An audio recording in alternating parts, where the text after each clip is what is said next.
Hi, Doug Acton coming back to you at the end of our 5th week of sheltering in place. I thought for my 5th video, I'd come indoors into my US Open fairway width living room and talk about putting. The first few videos we've looked at, address, grip, route to the ball, release point. There's been some rules here. I mean, there's laws and principles in regards to full swing golf.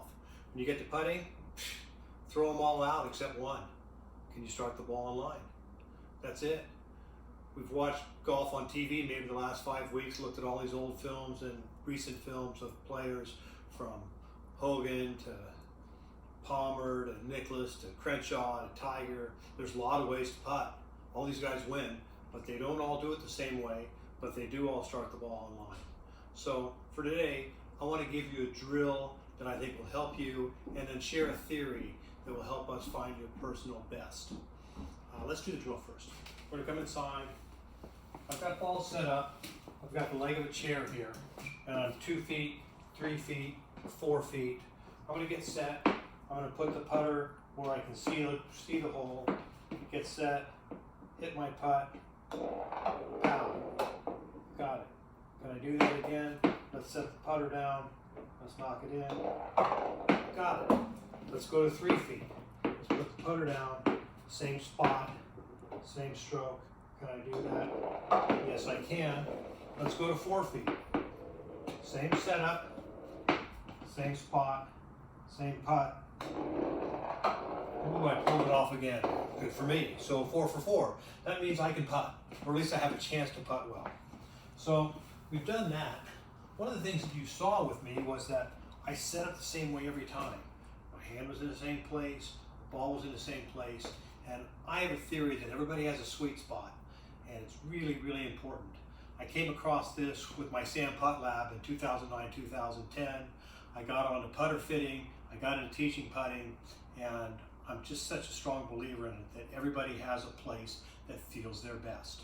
You look at all the old films, you don't see people cross-handed and with a broom and whatever. They're all right side under left, and all these players had the right hand aimed where they could see where they wanted the ball to go, and they would putt from there. And if you do that and you find your spot, for me, well, I'm 34.5 inches and I'm 2 degrees upright.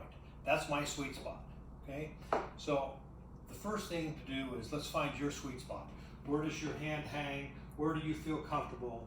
It's like living room couch or the car that you've loved the most. Something feels really comfortable to you and you like that. And this is going to be your sweet spot. Now, once we find your sweet spot, you ask me, should I use a mallet? Should I use a blade? Offset, non-offset? You know, the offset stuff has to do with where my hands are. That's great. Phil has a putter that's 7 degrees of loft because his hands are so far in front. So once we find your spot, we can fit it. Now, what does it look like? What does it feel like? That's like picking a girlfriend. You have to do that. But let's find your sweet spot first. My sweet spot has always been in the same place. I've always felt good here.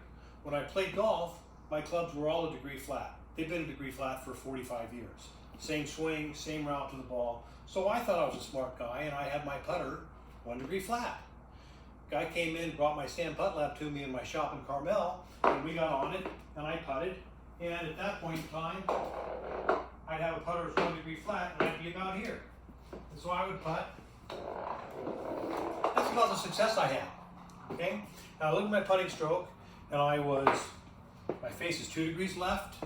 My putting stroke was 6 degrees inside out, and I was a mess. No wonder I'm inconsistent. So as soon as I saw that information, I went to a putter that was 2 degrees up. And now instead of being here, I went here. And my putting stroke immediately went straight back, straight through, pure as could be. Same great tempo, same length of stroke. Yes, face still 2 degrees shut, because that's how I see things. But it doesn't really matter if I'm doing that as long as I'm consistent at impact. If you watch me set up, again, I've got a comfort zone. I set up a little open. Now, I set here because I can see the hole better from here. And if you look at this, who does this remind you of? Jack. Well, Jack was tremendously left eye dominant, same as me. This lets me see the hole, and I can be as good a push putter as Jack was. I just take the ball and I push it in the hole. So it doesn't matter if I'm 2 left at the start. With that impact, I'm pretty darn good. As a left-eye dominant guy, I can see the hole from here, but as soon as I get here and I say, okay, arms level, rock your arms, get everything square, I can't putt a lick. I just break down. So for me, that way to putt doesn't work, but this does. Right-eye dominant folks look this way. Maybe they feel better here. Again, let's find your spot. Let's find the ball position. Let's find the right length and lie for your putter and turn you loose. Do your drills. Make sure you can start it online. I hope when we get together, you'll come see me. We'll get on to Sam. We'll look at what your putting stroke is all about, and then we'll take the science and we'll figure out what your best art form is. Thanks again for listening in. Hope this was fun. I'm having a blast. Can't wait to see you all.